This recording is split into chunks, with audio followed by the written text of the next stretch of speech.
নমস্কার। সুকুমার রায়ের লেখা জীবনের হিসাব। বিদ্যে বোঝায় বাবু মশাই, চড়ি শখের বোটে। মাঝিরে কন বলতে পারিস, সূর্যি কেন ওঠে? চাঁদটা কেন বাড়ে কমে, জোয়ার কেন আসে? বৃদ্ধ মাঝি অবাক হয়ে ফেল ফেলিয়ে হাসে।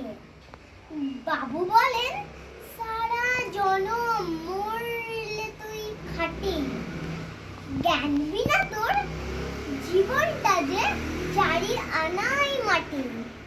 খানিক বাদে কহেন বাবু, বল তোরে বুড়ো, কেন এমন নীল দেখা যায় আকাশের ওই চূড়ো?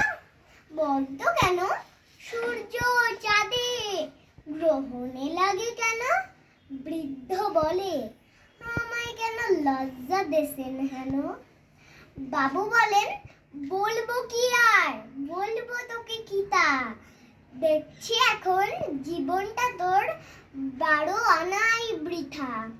খানিক বাদে ঝড় উঠেছে, ঢেউ উঠেছে ফুলে, বাবু দেখেন নৌকাখানি ডুবলো বুঝি দুলে।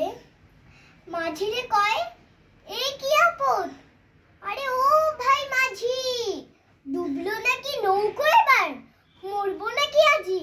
মাঝি শুধায়, সাঁতার জানো?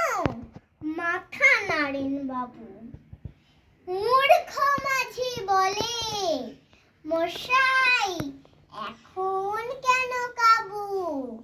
বাঁচলে শেষে আমার কথা হিসেব করো পিছে, তোমার দেখি জীবন খানা 16 আনাই মিছে। নমস্কার।